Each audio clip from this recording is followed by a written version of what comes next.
Hi, y'all. Welcome back. We are here. Now, I just finished recording one video. Yes, I'm still wearing the same top. I'm not changing tops just because for you, this is a new day. For me, this is 10 minutes after I recorded the other video. That's okay. That's what I'm doing, okay? So, sit down, have a seat, pull up your whip, whatever that whip happens to be for you. For those of you who don't know what a whip is, that just means a work in progress. Whatever you're working on, whether that is a plushie or maybe a wearable or a blanket or whatever, grab whatever you're working on, your hook, your yarn, and let's just have a chat. I wanted today to cover your style and what that means for you, what it meant for me, and to let you know that it's okay if you don't know your style. When I first started crocheting, I didn't think I had a style. I didn't even know that it was a thing, to be fair. Let's see if I can figure out a better spot for this thing. That way you can hear me when I'm sitting back a little further than what I had been. I apologize, y'all, for the big old mic in the way. In the beginning, I was just trying to make stitches that didn't fall apart. Boy, did they fall apart. But over time, something happened. My hands started to choose things on their own: colors, shapes, textures, but mainly layouts and colors, right? Little decisions that didn't come from patterns, they came from me. So today I wanted to talk about how you can find your own crochet style without forcing it, without copying anyone, and without feeling like you need to figure it out right away, because you really don't. Your style moved to the forefront the more and the longer you crocheted. So your crochet style doesn't come from Pinterest boards or aesthetic mood boards or whatever you want to call them. It comes from your hands. Pay attention to what feels good when you're crocheting. The yarn weight that you reach for. For me, that's a super bulky 6. Why is that? It's what feels good while it's running through my hands. The colors that you buy. Do you gravitate toward maybe neutrals? Maybe you gravitate toward neons or pastels, whatever the case may be. The colors that you keep buying, the shapes that you naturally gravitate. I can never say that word correctly. Gravitate toward the stitches that you repeat without even thinking about it. They're all clues to what your style is. Your hands are telling you what they like, and that's the beginning stages of your style. Every every crocheter has patterns that they repeat, even when they're not following a pattern.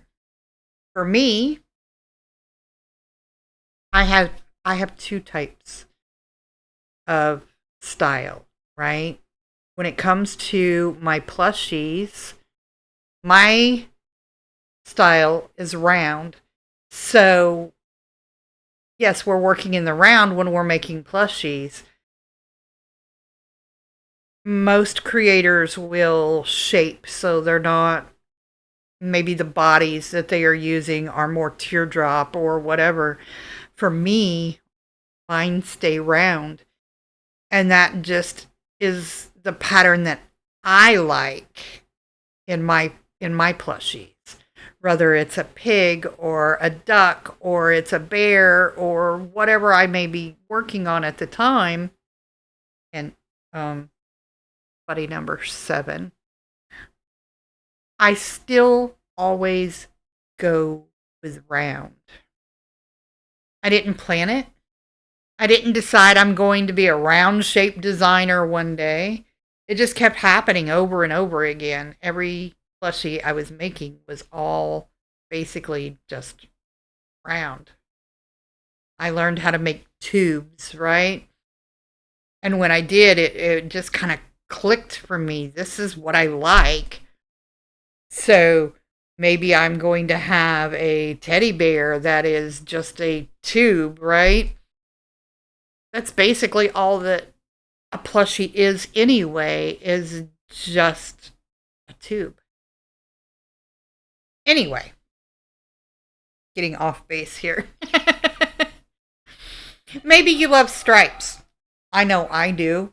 And that is my other style. I like stripes. For my plushies, that means every few rows I'm changing colors because I like that striped pattern. For my blankets, I don't like to color change that frequently. So my stripes tend to be blocks. So I will do one whole skein of one color and then move to the next color because I don't want to have to color change every other row or every 2 or 3 rows. It's a pain. So I'm doing color blocking, and I moved that where you couldn't even see it. Color blocking. And this is what I mean by color blocking. I do one complete skein before I change colors. Maybe you love the neutrals. Maybe you love oversized stitches. Maybe you love tiny details. Whatever that you repeat naturally, that's your style that's starting to form. Crochet may have a lot of rules. Most of them are not real rules. When you stop worrying about the right way to do something, you start to discover your way of doing those things. Your tension, your grip on your hook. Now, how you hold your hook. There are 2 ways of holding your hook, although there are variations of those 2 ways. I'm a knife holder. I hold my hook this way, but there's also the pencil grip way. I can't do that. I've tried. Y'all, nope, can't do it. I'm a knife gripper. Your rhythm, your shapes, your choices, those are the things where your style lives. In the things that you do because they feel right, not because somebody told you to. You don't create your style by trying to be perfect. You create your style by being curious. What happens if I use this yarn instead of this yarn? What happens if I make this bigger? What happens if I change my stitches halfway through? I'm working on this blanket currently, and I use a half double crochet stitch. But what if I wanted to change it? How would it look? Maybe I don't want to do all the same steps for the half double crochet. Maybe I want to put a twist into it, or maybe I want to, instead of going into the stitch that I should be, what if I want to go into the one below it? Or maybe I don't want to go into the stitch and I want to go between the posts. How does that change your project? Once you've started doing those things, if you gravitate toward that, that becomes your style. What happens if I ignore a pattern completely? You have to follow a pattern? No, you don't. Curiosity will build your style. Perfection will honestly kill your style. Don't try to be perfect. That's not what handmade's about. Your crochet style isn't something that you decide, it's something that you notice.